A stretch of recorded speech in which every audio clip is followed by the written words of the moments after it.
Il est enfin là. Il est né le 2 juin 2016.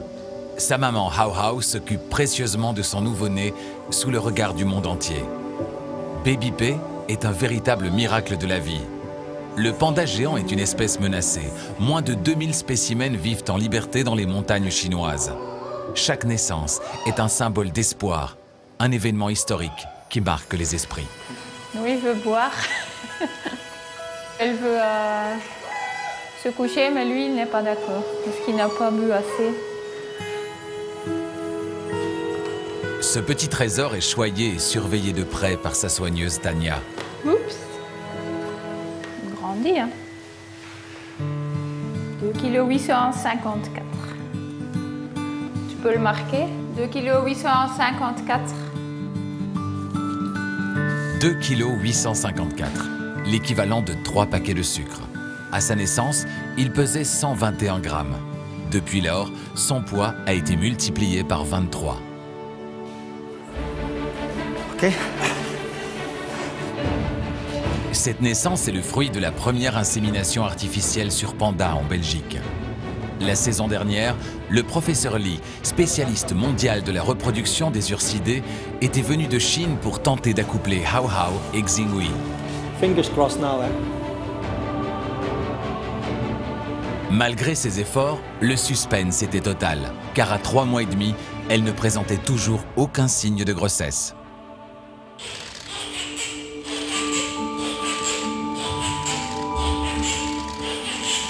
Mais 4 mois après l'insémination, Hao Hao présentait enfin au monde entier son petit, baptisé provisoirement Baby P. Tania, la soigneuse des pandas, n'oubliera jamais ce moment magique. À un moment, elle était en train de dormir et tout le monde était dans la pièce à côté. Et tout à coup, on entend quelque chose et plouf, le bébé était là. Il a commencé à crier et elle s'est retournée tout de suite, elle a pris le bébé et tout de suite elle l'a pris, elle a commencé à le lécher. C'était vraiment du premier moment la maman parfaite. Malgré les qualités de mère de Hao Hao, l'équipe des soigneurs prend directement en charge Baby P. Les bébés pandas étant très fragiles, un bébé sur 2 meurt dans les premiers mois qui suivent la naissance.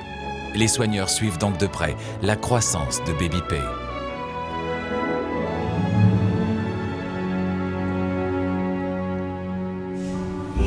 Deux semaines après sa naissance, Baby P a bien changé. Des taches noires apparaissent et des poils commencent à recouvrir son petit corps.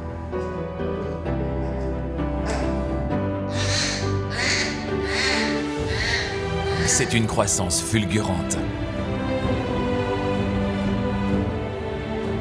Hao Hao et les soigneurs se sont occupés jour et nuit du petit panda. Chaque semaine passée a été synonyme de victoire pour Paradisa.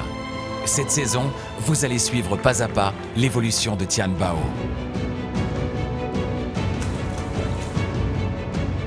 Vous entrerez dans le quotidien des soigneurs et vivrez des moments magiques. Je vais souffler dans la trompe comme une respiration artificielle. Donc en fait, je les nourris à la pince parce qu'ils ne savent pas nager. Voilà. Allez, les petites saucisses. Voilà. Faut que tu lâches le biberon maintenant.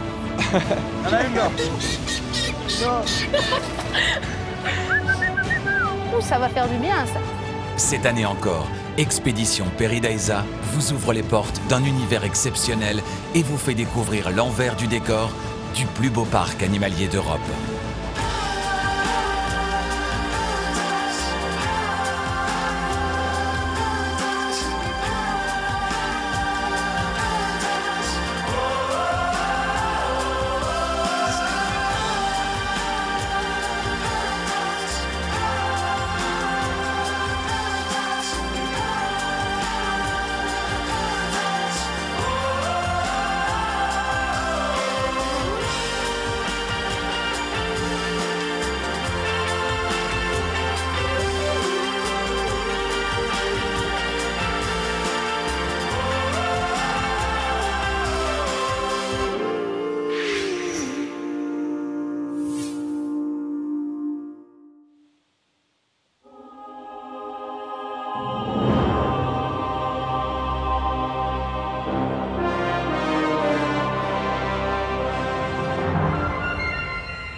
5000 mètres carrés de superficie, 2 volcans, 2 îles. Cet environnement est le nouveau territoire des gorilles. À l'intérieur de ce domaine, arbres naturels, puits de lumière, brumisateurs, écorces et branchages.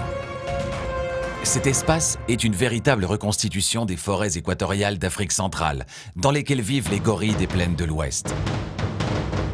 Derrière ce magnifique jardin tropical se cachent les coulisses, une zone de quarantaine qui permet aux soigneurs d'entretenir des contacts privilégiés avec ces grands primates.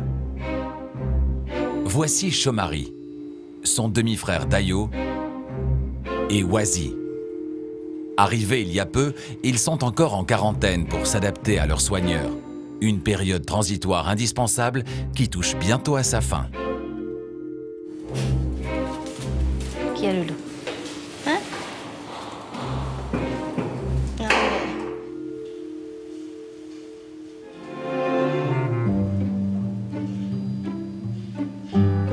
Dayo et Shomari, étant donné qu'ils se connaissent comme ces deux demi-frères, ils sont ensemble et c'est aussi pour aussi les calmer au niveau du stress de l'arrivée ici. Ils se connaissent et du coup, ils se sentent en sécurité l'un contre l'autre, donc ils dorment ensemble. Par contre, Wazi est dans une cage séparée, étant donné que c'est du 2 contre 1, ça peut être sujet à tension et à certains moments peut-être un petit peu dangereux pour certains individus.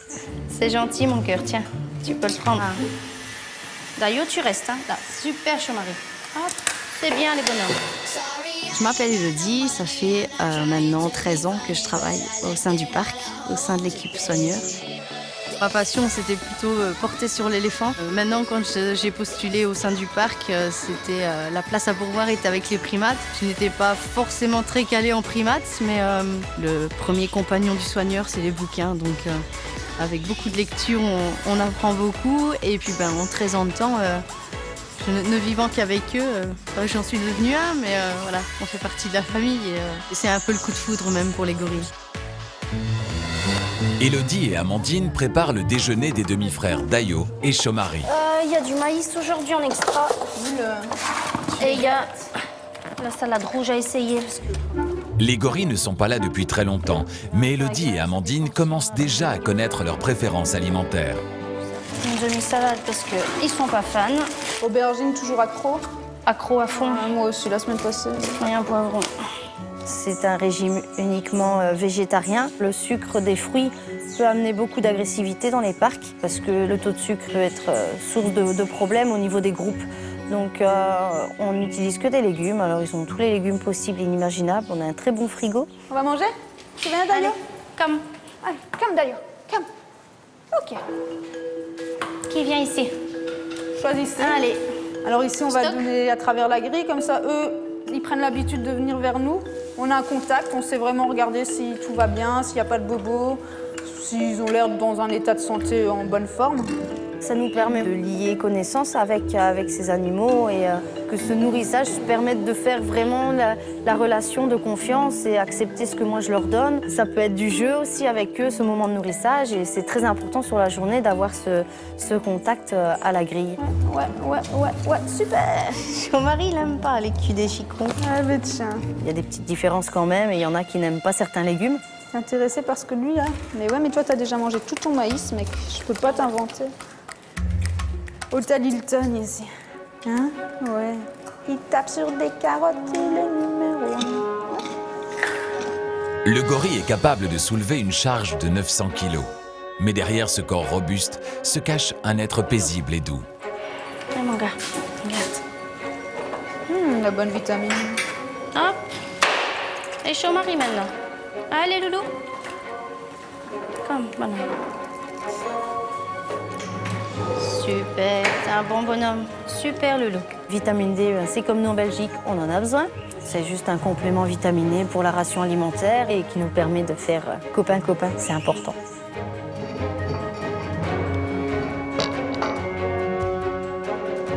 Après avoir gâté les demi-frères, ce sera au tour de Wazi d'être chouchouté par les soigneuses. Et pour le mâle le plus âgé, elle réserve une belle surprise. Il aura le privilège d'être le premier à quitter la zone de quarantaine et découvrir le volcan.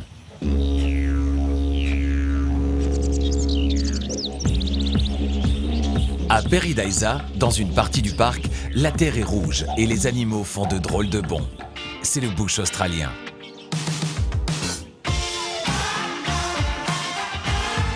C'est ici que vivent les protégés de Karine, arrivée d'Australie il y a 4 mois.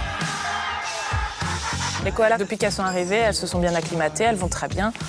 1, 2 et 3. Au menu, eucalyptus, eucalyptus et eucalyptus. Karine est maintenant incollable sur les koalas. Souvenez-vous, pour préparer la venue des 3 femelles, elle avait passé 2 mois et demi en Australie. L'occasion de faire leur connaissance et d'apprendre les gestes à adopter. Et puis, ce sont les koalas qui sont arrivés en Belgique après 30 heures de voyage. C'est vrai qu'au départ, elles étaient assez craintives par rapport à nous. Elles étaient assez méfiantes. Malgré une première mise en contact lors de son voyage en Australie, les koalas restent sur leur garde. Chaque déménagement demande un temps d'adaptation pour l'animal, mais aussi pour les soigneurs. Au tout début que les koalas sont arrivés, on n'est pas tellement sûr de nous. On cherche, on essaye de connaître aussi les koalas. On est un peu à l'aveugle par rapport à elles. Yes, nice. No, jump. 4 mois plus tard, Karine et les koalas se sont apprivoisés. Elles ont appris à se connaître. Pardon, excusez-moi. Elles se connaissent même très bien. Elles ont chacune leur caractère en fait. Voilà. Il y a Coco qui va être très calme, on va pouvoir faire beaucoup de choses avec. Karina, elle va être plus sur la réserve, mais ça commence petit à petit à aller un peu mieux.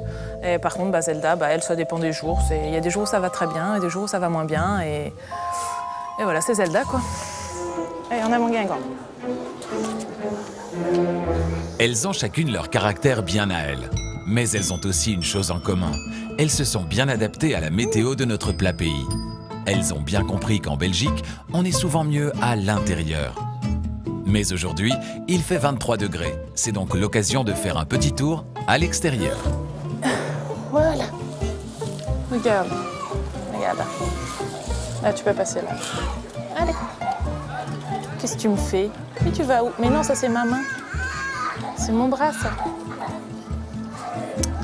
Tu veux pas? Regarde. La motivation de Zelda fond comme neige au soleil. Du coup, Karine décide de tenter sa chance avec Coco. Oh bah alors. Tu vas voir? Allez, va. Allez, chouchou. Va dehors, chérie. Voilà, mon bébé. C'est très bien, chérie.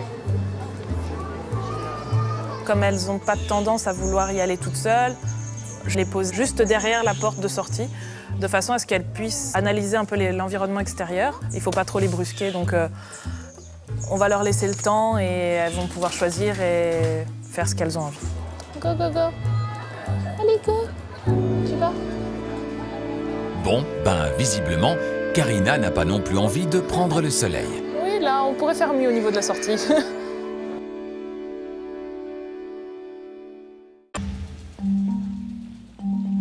Retour en territoire australien où Karine tente toujours de sortir les koalas pour les faire profiter des températures agréables.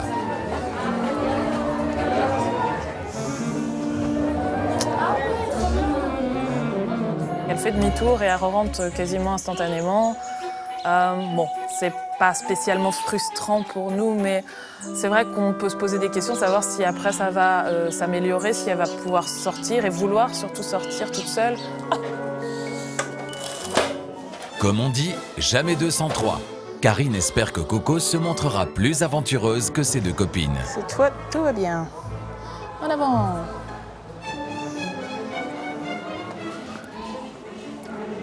Coco file profiter de son enclos extérieur. Un vrai bonheur pour Karine, mais aussi pour tous les visiteurs qui peuvent assister à ce spectacle en plein air.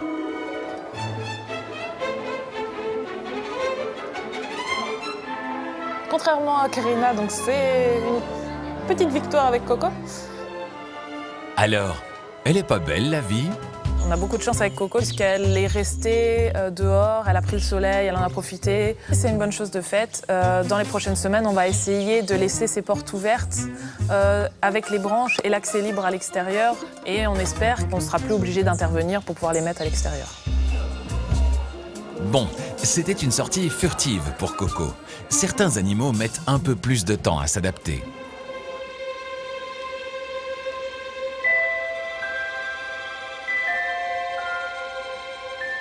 À l'Oasis, la serre à l'atmosphère méditerranéenne où vivent des animaux exotiques, un nouveau couple d'habitants se sent déjà comme chez lui.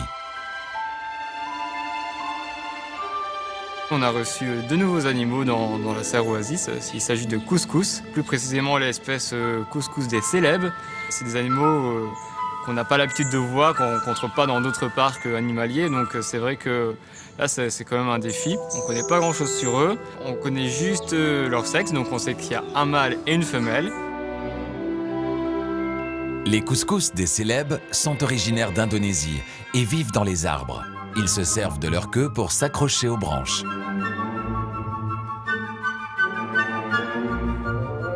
Ces animaux sont extrêmement rares dans les parcs animaliers.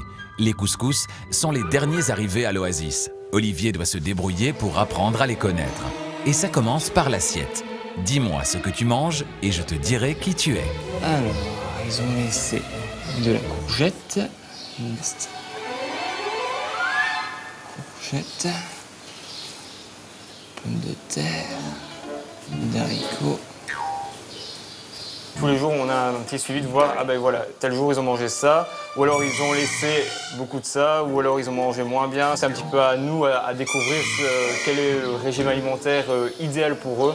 On peut leur donner. Donc c'est pour ça qu'on teste un petit peu tout, autant sur les fruits, les légumes que sur toutes les branches qu'on leur donne dans l'enclos. Pendant qu'Olivier dresse un listing des préférences culinaires de ses nouveaux résidents... Salut Olivier, ça va? Ouais, ça va. Ça se passe bien? David, son responsable, lui réserve une petite visite. Écoute, ça va, il y a quelques restes, mais ça va. Je pense qu'en fait, c'est peut-être les gros morceaux qu'ils aiment peut-être pas, quoi. Peut-être les couper en deux pour les prochaines fois. Tous les jours, je vais voir Olivier. Je m'assure que tout se passe bien et que l'alimentation est respectée. Ok, je t'ai ramené quelques feuilles de fruitiers pour leur donner ce matin. Ah ouais, ok. On va aller voir. On va aller voir ça. Et oui, chaque individu a son propre caractère et ses propres goûts. David vérifie donc quotidiennement leur menu. Ouais, lève la branche. Je vais essayer de leur donner une branche, tu te donnes le reste, Oli? Ouais. Voilà, ouais. Ils sont beaux, hein.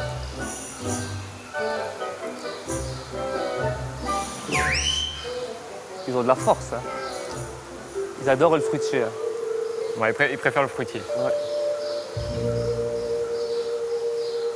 C'est très chouette d'avoir ces nouveaux animaux au parc ici.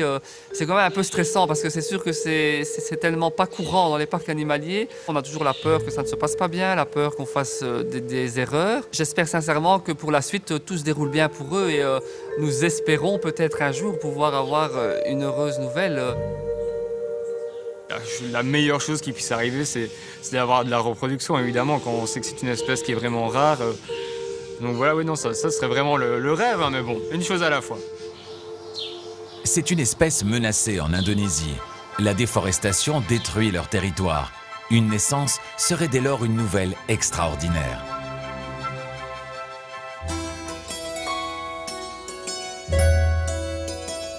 Dans la cité des immortels, l'heure est à la fête. Dans cette partie du parc consacrée à l'Asie, vivent les pandas roux. Souvenez-vous, l'année dernière, Tianmei avait donné naissance à une petite femelle.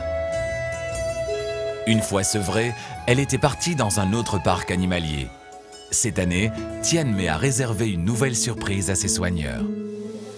Taimei, viens ma fille, viens. Taimei. Ça va les loulous? Il y a un mois, Tianmei a donné naissance à des jumeaux Yoko et Tsuki. Une nouvelle accueillie avec énormément de joie, car les pandas roux sont malheureusement eux aussi en danger d'extinction. Tu es bon, hein, chouchou? Ah ouais. C'est bon, hein? Tu t'occupes bien des petits. Hein. Super. C'est super. L'année passée, on en avait eu un et je ne m'attendais pas spécialement à avoir des jumeaux cette année. Donc c'est vraiment, nous, c'est l'aboutissement en tant que soigneur de pouvoir avoir des bébés. Ça veut vraiment dire qu'on s'en est bien occupé durant l'année. Ça va, mémé? Bonjour, loulou. Ça va?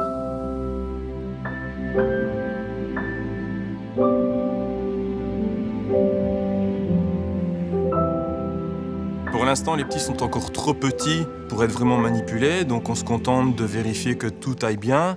Et évidemment, l'état général de la maman, puisque c'est quand même très important pour les petits que la maman soit en bonne santé, puisque c'est elle qui les allaite pour l'instant. Et donc il est vraiment important qu'elle ait du bambou tous les jours, ainsi que des fruits frais. Avec un menu digne d'un restaurant 3 étoiles, c'est sûr, les jumeaux sont entre de bonnes mains.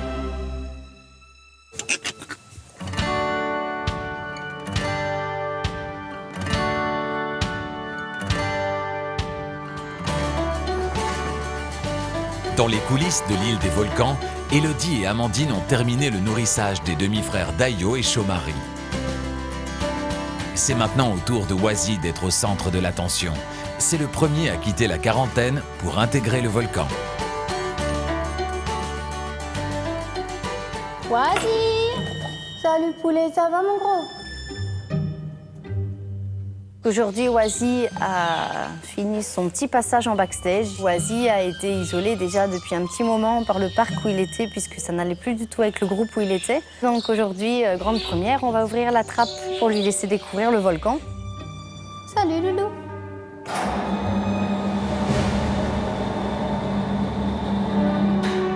Dans les forêts du Congo, les gorilles vivent en famille de 5 à 10 individus. Un mâle dominant est entouré de plusieurs femelles et de leurs petits. Les mâles quittent le groupe vers 4 ans pour former leur propre famille. Les chefs des autres familles sont alors en danger, car les jeunes vont s'en prendre aux mâles pour prendre leur place. Dayo et Chomari vivent ensemble, car ils font partie de la même famille. Pour qu'ils puissent vivre en harmonie dans le volcan avec Wazi, il est important qu'il s'impose comme le mâle dominant. Étant le plus âgé, il doit être le premier à entrer dans le volcan pour répandre son odeur et marquer son territoire. Une opération qui n'est pas si simple. Wazi! Bonhomme! Allez loulou! Wazi osera-t-il s'aventurer dans ce milieu inconnu? C'est la grande découverte de son enclos intérieur, des arbres, l'environnement. Il se demande s'il n'y en a pas un autre qui est caché quelque part. Il est habitué à un enclos plus sec, je vais dire, puisque on a recréé l'atmosphère humide aussi de la forêt, donc il faut qu'il découvre, quoi.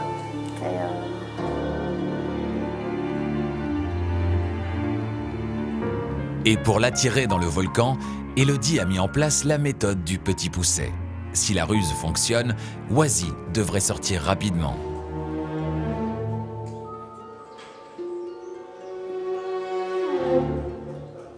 Il s'arrête, il observe. J'ai appelé avec tous les petits surnoms qu'il aime bien, les surnoms auxquels il répond. Wazi, je suis par ici. Et Pouli. J'ai appelé par Pouli, il y a son surnom Wazi. On utilise très rarement Wazungu, il y a vraiment que sur les papiers officiels où c'est écrit Wazungu, parce que nous c'est Wazi. Wazi. Les gorilles sont des animaux intelligents et sensibles. Ils n'accordent pas facilement leur confiance. C'est lui qui doit décider, c'est quand il se sentira en confiance et qu'il s'aperçoit que c'est un environnement pour lui et qu'il n'y a pas de piège, je veux dire, à la clé. Il connaît rien, c'est l'inconnu, et son seul refuge, parce qu'il se sent en sécurité, c'est le backstage où il a été mis dès son arrivée. Wazi, bonhomme.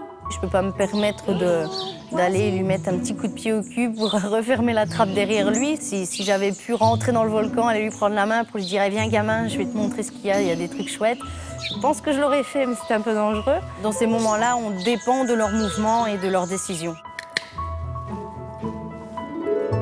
Même s'il raffole des légumes, Wazi ne veut pas se risquer dans le volcan. Mais Élodie n'est pas prête à rendre les armes. Elle sort sa botte secrète, du jus de canneberge. Tu as soif? Oui. Allez, viens. Oh, oui. Et non, Élodie peut sortir toutes les meilleures friandises du monde, Wazi restera campé sur ses positions. Il résiste.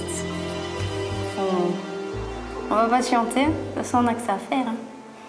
Tous les jours, on va ouvrir cette trappe et vivre à son rythme. S'il n'a pas envie d'y aller, il n'ira pas.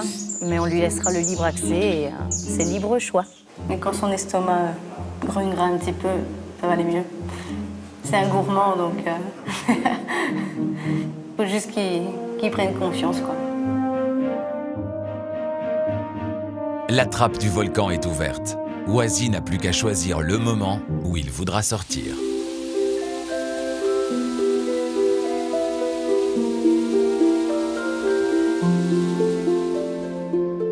Chez les pandas, l'heure est aussi à la découverte. Il est temps pour Baby P d'entrer dans son nouvel habitat, la grotte. Just a 2 months baby, young. Cannot stand up, baby. Too small, baby. Baby P, il était dans la pièce des quarantaines. C'était très important au début que Hau Hau était dans une petite pièce avec son bébé. Ici, on va essayer d'ouvrir la trappe pour aller dans la grotte. Avec l'ouverture de la grotte, le petit mâle commence à avoir son indépendance.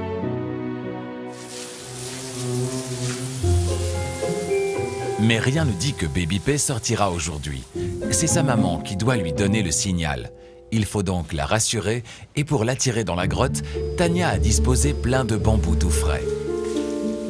On a déjà essayé d'ouvrir la trappe pour que Hau Hau elle peut faire son tour et regarder si tout est bien pour la maman et son bébé. Après, on essaye d'ouvrir la porte du bébé, comme ça c'est Hau Hau en fait qui doit choisir. Si Hau Hau elle décide qu'elle est bien dans la grotte, elle va prendre son bébé et elle va s'installer là-bas. Hau Hau fait le tour de la grotte. Elle ne semble pas montrer de signe de rejet. Mais va-t-elle pour autant emmener son petit dans la grotte?